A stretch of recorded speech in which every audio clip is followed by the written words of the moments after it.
I'm Tyler Rutledge, and this is The Other Side of Success, where real people share the stories behind the spotlight, the unpolished truth, the price they paid, because the other side of success is where the real story begins.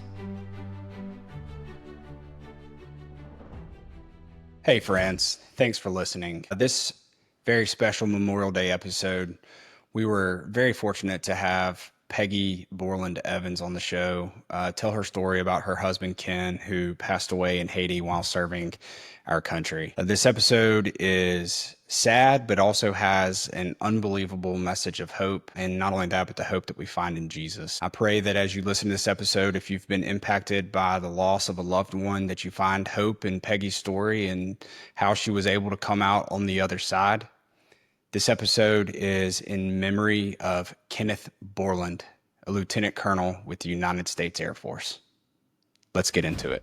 Peggy, it's good to see you today. It's good to see you, Tyler. Thank you for coming on the show. Thank you for having me. Very good opportunity to talk to you. You've got a great background, great story, and I'm fortunate enough to have been able to be around you for the last year and have seen the outcome of all of your successes, but I don't think very many people know what it took to get there. And so today I want to share with our listeners a little bit about you, who you are, and what got you to where you are right now. Okay. All right. So take us back to the beginning. I know that you came from a troubled past and that life has not been handed to you on a silver platter. Yeah.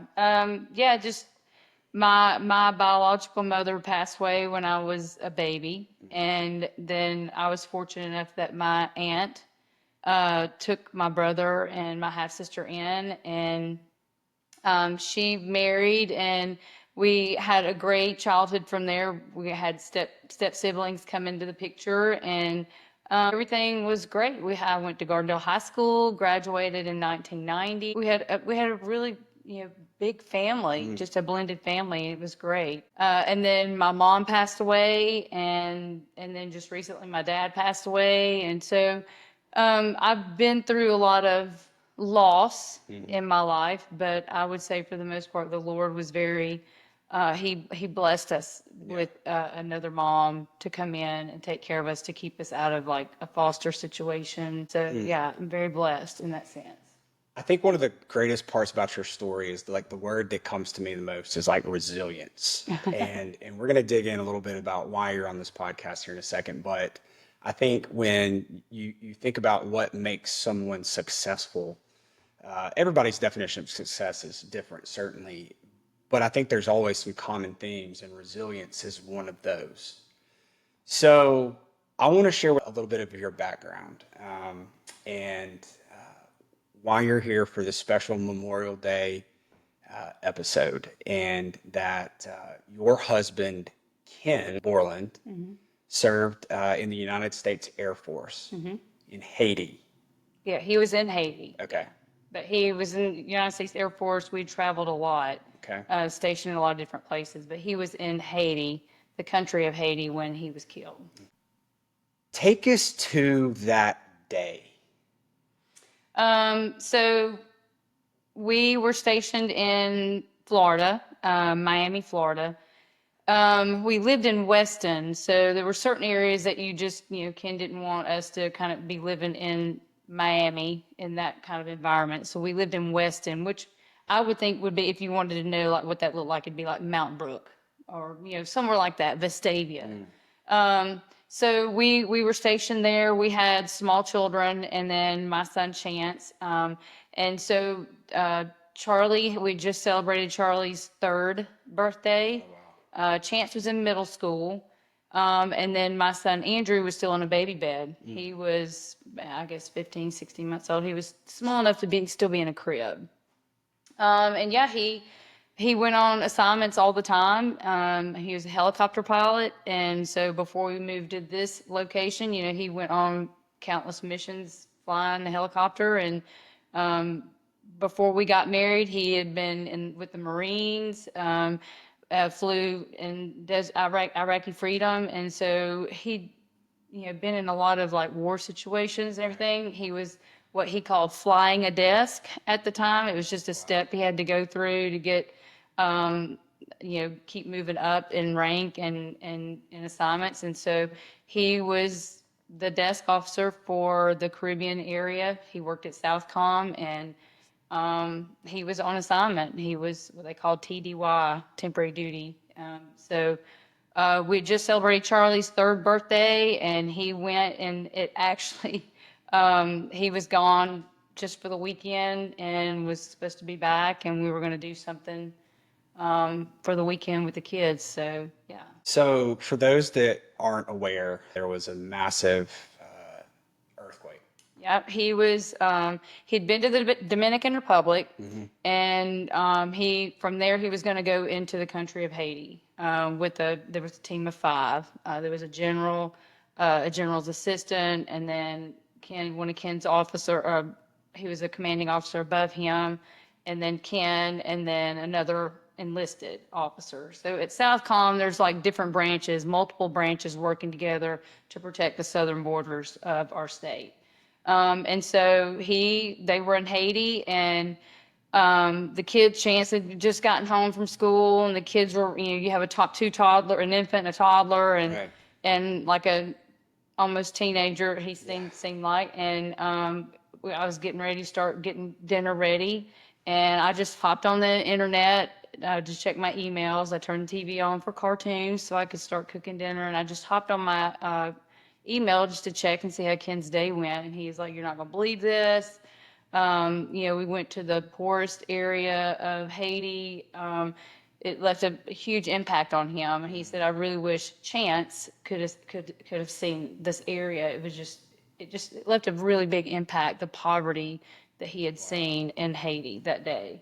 And yeah, he just said, "I wish he could have seen it." And so I just walked away from the computer and started cooking, and Chance was flipping through the TV to find cartoons, and I heard he kind of went through CNN, and I heard him say this just in breaking news, a massive earthquake of 7.0 hitting the country of Haiti. And I just kind of stood up for a minute, stood there, and I said, "Hold on, hold on, hold on." So I walked into the living room, the kids are running around, and Chance is sitting there. I was like, "Hold on, let me watch this for just a second."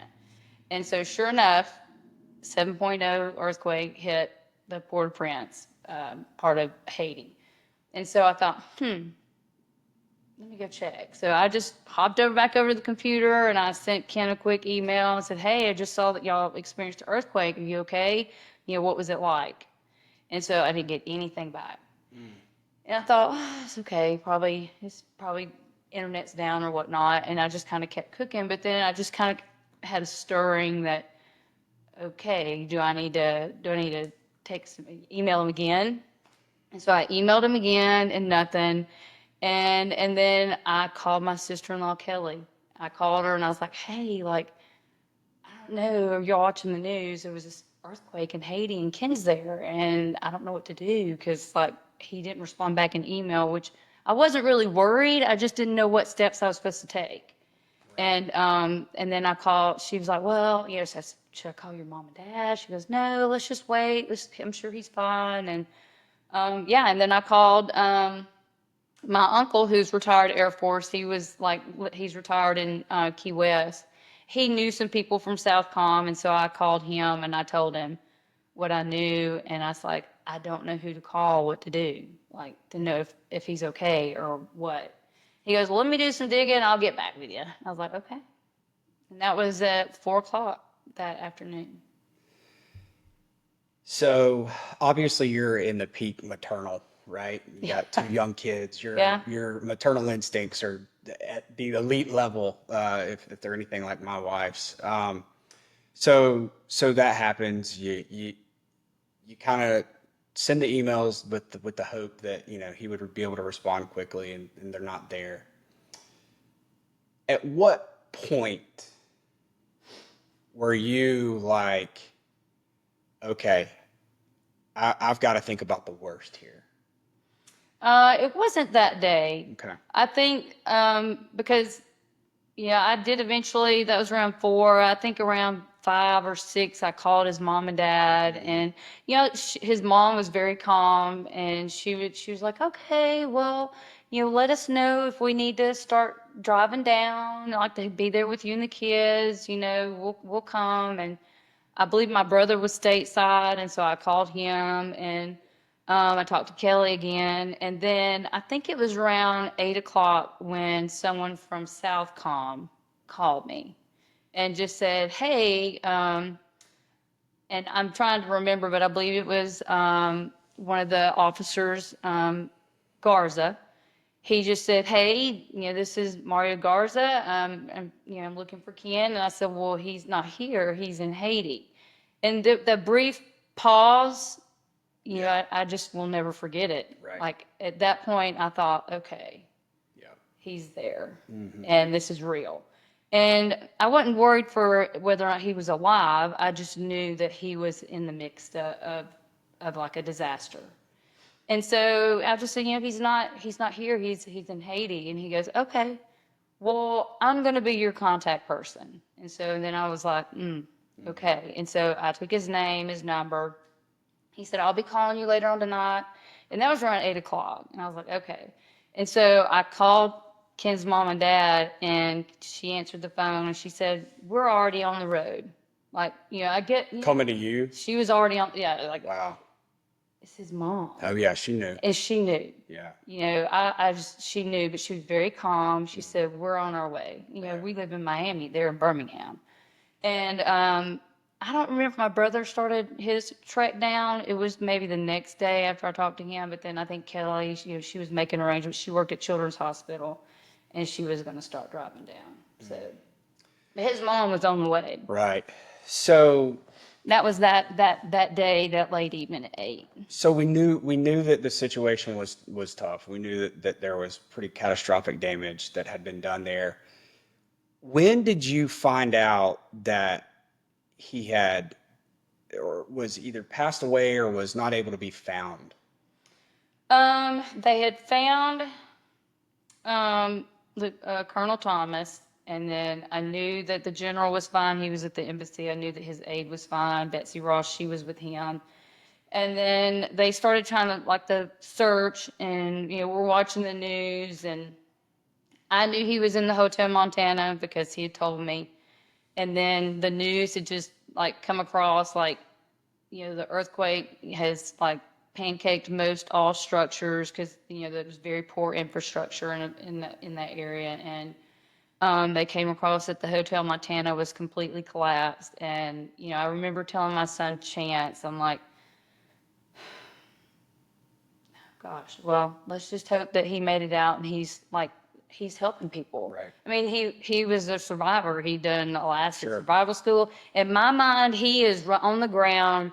There's he's covered in dirt and dust, and he's trying to save people. That's what in my heart I felt like was going on. Right. So I don't think that when they got his one of his commanding officers, he was pretty injured, and he was in the hotel, and then they recovered another young man who was enlisted.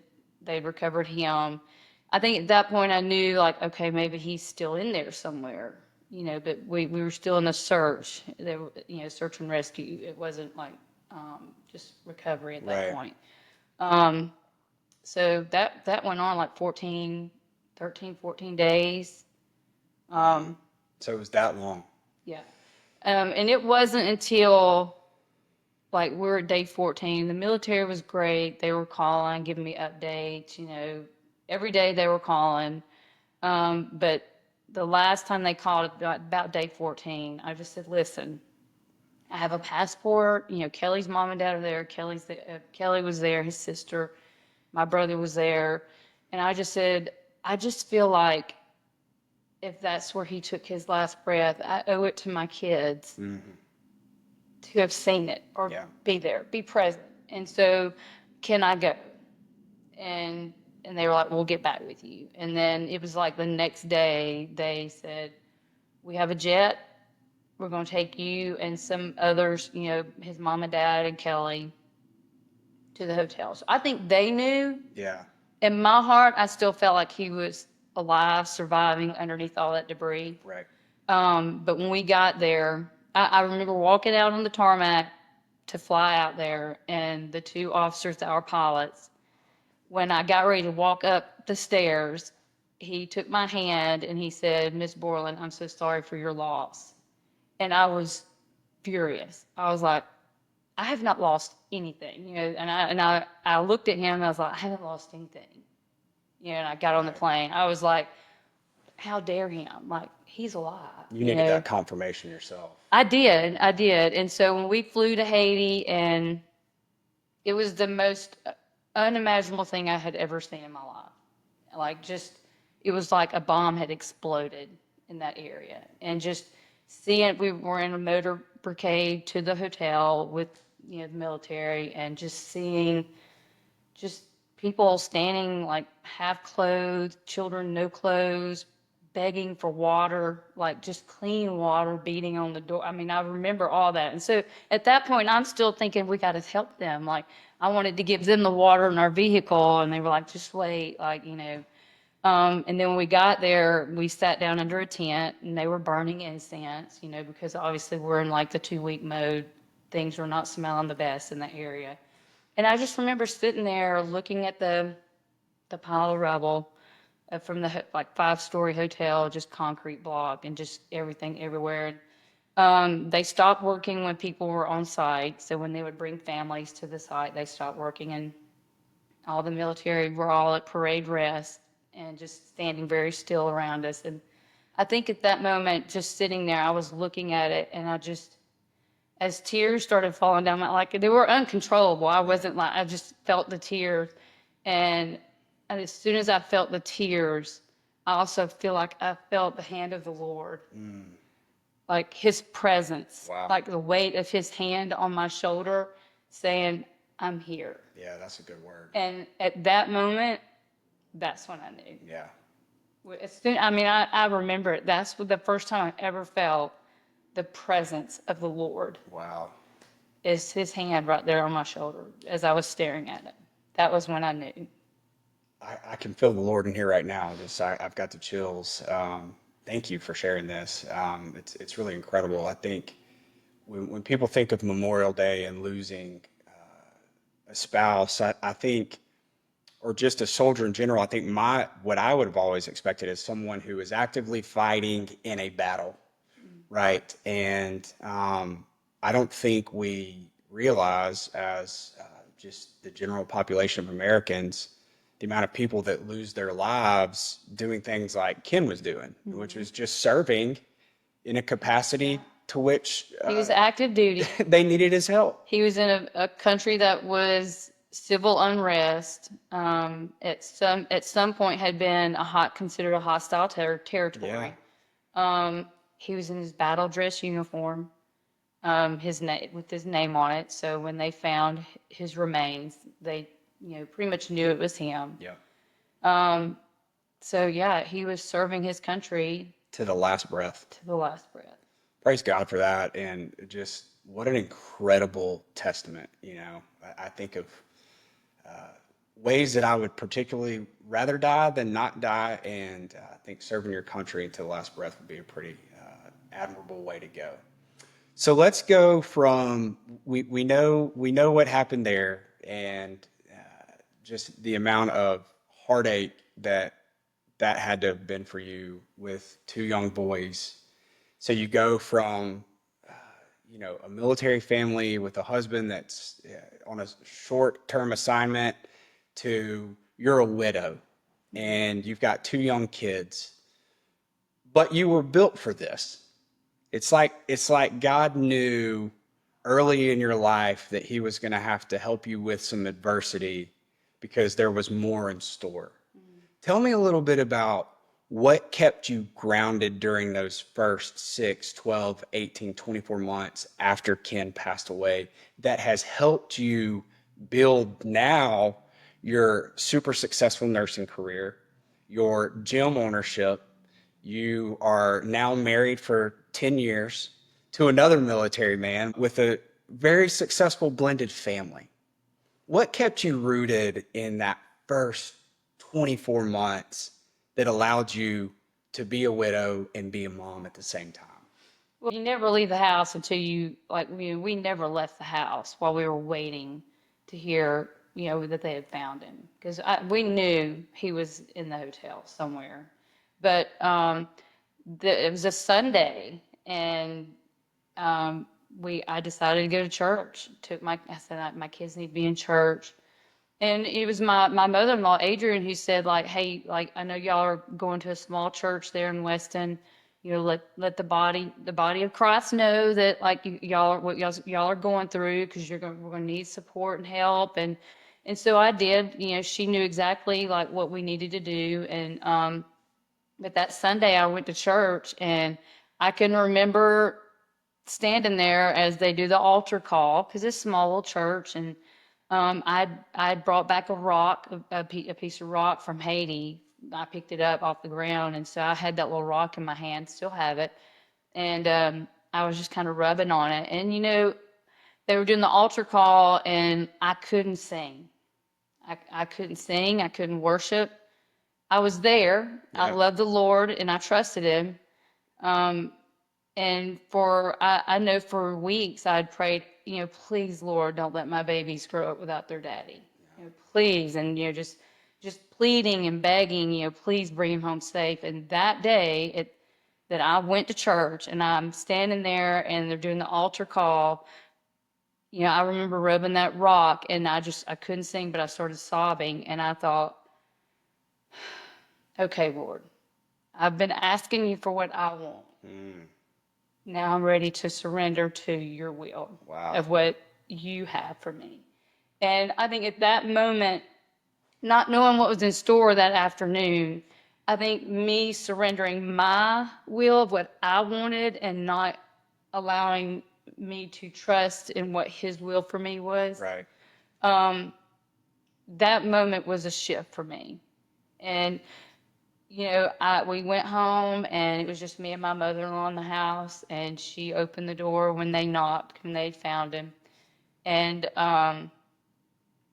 because I was in the back, she was helping with computer stuff, because Ken always did that. And she ran to the door, and she opened the door. That day they found him. And so I think, the day I submitted, Yep. and the Lord brought him home to us. Yeah. And not the way we wanted it, and not the way we'd prayed for it, but they brought him home. And I think just having that, like, to be able to honor him and bury him and bring like closure to him being missing, but not really missing. We knew he was there. That was a shift and a change for me. So it was like my faith changed. Like, I was saved in high school. I Right. was baptized. And I think, like most people, today you go to church, Right. like, check, your Course. kids, you teach your kids in Awanas, check, Yeah. like, you go but that just really just trusting him, submitting to him. And that was when it changed for me, was that day when I went to church and he was found. And so I would say my faith and trusting the Lord, it's not always going to be the outcome that you want, Right. but he what he wants for you is good. There's just going to be pain Along the way. along the way. Yeah. Just keep trusting him. Such a good encouragement. And I think one of the hardest things is that idea of total surrender, right? And Mm. allowing the Lord to do his will in our lives. And especially when you think about losing a spouse, and just it's really difficult in the moment to what could possibly be the point of that, right? And see the good. There was times where I was angry. I'm Sure. not gonna lie. Like, those yucca plants in South Florida that have little points on them. I lost it one day and just went out there and dug up all these yucca plants, and had like this awful burn on my arm because they were pretty toxic and poisonous. That was my, like, I wasn't angry at God. I was angry at where I was at, like what was happening. So there were moments when I was angry, but I don't think I never got angry at him, at the Lord. Yeah, that's great. And I think that people listening to this will find encouragement in that, because I think that, it's hard to understand why bad things happen, Right. So we got through all of that. You raised your boys.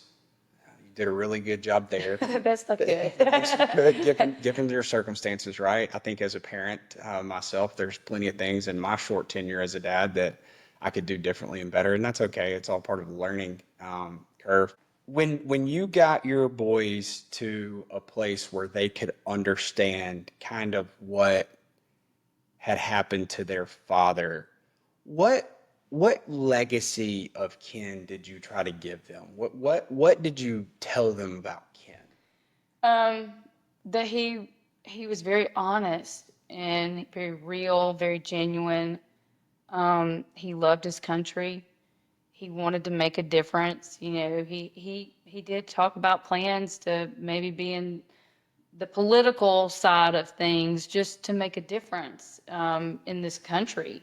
And that was important to him. The government, yeah, he was hardworking. He loved his family. He came from a great family, his mom and dad and his grandparents. Um, and so family was very important to him, but he just had a lot of integrity. And so I've always tried to teach my boys that, like, just be honest, you know, have integrity, do the right thing. Yeah. You know what I'm saying? Like, help a woman take groceries out. If someone needs you to cut their grass, don't expect something out of it because it's the right thing. You know what I'm saying? Just things like that. That was Ken. It's incredible. My grandmother, Lucy, who my daughter's named after, when she would call me, my whole life, she would call me if she would leave me a voicemail, especially when I was in college. Her tagline was "Be a good boy and do the right thing." You know, and that's such a true. That's a great legacy, and I remember that. You know, it's just there's no right way to do the wrong thing, and that's incredible that he was able to help you instill those values in your sons, which I know are doing very well in their lives right now. And so let's pull out of the despair of the loss. And I know now you've been married to your husband David for 10 years. You've got a very large blended family, We do. We're the right? Brady Bunch. And you went on to chase a very prolific nursing career. From what I've been told, you were very, very good at your vocation there. And now you're the part owner of a gym. Yeah. And you're helping people with their fitness, their mentals, and just really trying to give back to people. So, how did all the stuff with your childhood up into Ken's passing lead you to where you are right now? I think just my mom was a hard worker, and Ken was a hard worker, and my grandmother, she was a hard worker. So that's always like been something that I feel like I was passed on to me, just to work hard and do, you know, if you want something in life, you got to work for it. It shouldn't be just handed to you. And so, you know, I think that's where I got to where I'm at now. You know, my mom helped me get into nursing school, and I had a great career at St. Vincent's Hospital. And then when Ken and I got married, I was a nurse in Cheyenne, Wyoming. Met some great people there. And then after he passed, I just wasn't ready to go back into nursing. So, you know, it's still there. I just haven't been ready to go back into that. But I worked through my grief through fitness. Yeah. And so, and it didn't start out like that. It was probably like, I guess maybe around the 3-year mark of him being gone. And my sister-in-law, Kelly, had started working out at a local gym, and she loved it. And she was begging me to go. And I finally, you know, went with her, and it changed a lot for me. Like, I felt like there was like a gap in my heart, like my basket was kind of broken a little bit, and just through going to work out and meeting some incredible strong women and other individuals in that gym, it kind of, and them intertwining through me through relationships, like it just kind of brought me back together. I don't know. I think sometimes it like covered up my grief a little bit and kind of boxed it away, and kind of pivoted me in a sense. And then I would say, you know, after I'd been there for a while, and I felt like something was missing. Like maybe I wasn't dealing with my grief. Like maybe I needed to be dealing with it a little bit more, or just that the Lord wanted to move me, uproot me, and set me somewhere else. And so I made a decision. Someone approached me during my 75 hard. I was doing 75 hard, and I was praying, okay, Lord, I'm feeling like something's different, something's changing. I feel like you're trying to move me, and I don't want to. It was another situation where the Lord was like, hey, I'm moving you. And I was doing a little pullback, like I'm not comfortable with that. Like I'm happy where I'm at. Like it was just a lot of push and pull, push and pull. And then finally I said, okay, I trust you. And the moment I felt like I had said that again, a door opened, and someone that I had coached approached me and wanted me to be a part of something that would be mine. Yeah. And another opportunity for me to plant roots and impact more people in a different way. And so I took that step. And I mean, it was not easy. Right. Yeah. It was not easy stepping out, not easy stepping out, but then it wasn't an easy road to start traveling down. Shout out Eddie Frizella. You know, maybe we can get him a copy of this show. Yeah. He'd be proud to hear that 75 Hard was the catalyst for It was. some change. You know, I think that's what his whole challenge is about, right? Yeah. It's not the physical aspect as much as it is the mental. Yeah, yeah, Such is life, right? Just the mental game. yeah. So you own a business now, very successful gym. I have the pleasure of attending. 2-year anniversary. Yeah, there we this go. year. 2 years at the gym. It's doing well. We're going to grow. In the show notes, we're actually going to plug the handle for the Instagram and Facebook so that people can find you and the other owners on there. Before we close, is there any message that you would give to grieving widows who have lost a spouse in the line of duty? Is there any message of hope that you could give them? I think everyone's grief journey is different. But what I can say is I would not have made it through that if it wasn't for the Lord, for my relationship with Jesus. And even though like having that, it was still okay for me to question. It was still okay for me to be angry. It was still okay for me to ask why me. But he always brought me back to his scripture, and he always brought me back around. And so I would say get connected with a church, get connected with people of faith to help you walk through that. And then I would say, fitness, just being able to exercise. And I was grounded with some great friends. Some of my best girlfriends that just, I met them through fitness too. And so like through nursing and through fitness and through church, like it just, I'd say you just have to get connected to some people. And I think that's why the Lord put me where I'm at now. Not that I couldn't connect with people in the nursing field, but in the fitness industry, everybody walks in with something. Right, absolutely. And in a place where you can like take all that off, lay it down at the door, come in and take care of you, and just like it's a safe place, to work out or to have someone to talk to. That's awesome. So I think just getting connected in some exercise and finding a church family and just some good friends that are your battle buddies. That's great. That's great advice. And before we wrap up, I want to ask one question, kind of change the mode. I'm going to ask all of our guests this. If you've got a week of a paid vacation, all expenses, food, hotel stay, house stay, are you going to the beach or are you going to the lake?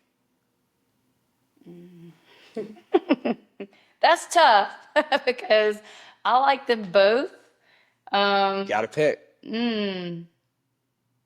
Well, I don't have a lake place, so I can rent a condo, and so I would probably choose the beach because I love the sound of the ocean. All right.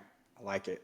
Well, Peggy, thanks a lot for coming on the show today. Thank you for having me. That was a lot to go over, and I hope that your story will empower someone out there that may be going through a difficult time, and what a great message of hope and persistence, and just how being resilient in the face of so much adversity can really slingshot you if you try to stay in the Lord's will. So thank you for being here today. Yeah, and just hope everybody remembers and honors our military, and remember what Memorial Day is all about. And it's about those that have paid the ultimate sacrifice. So just make sure we take a moment, even though we're at the lake or the beach, to remember those that have given their life. That's awesome. Thank you. Thank you. Thanks for tuning in to The Other Side of Success. If today's conversation hit home, do me a favor. Subscribe, leave a review, and share it with someone who needs to hear the unpolished truth. Got someone in mind whose story needs to be told? Shoot me a message or a referral.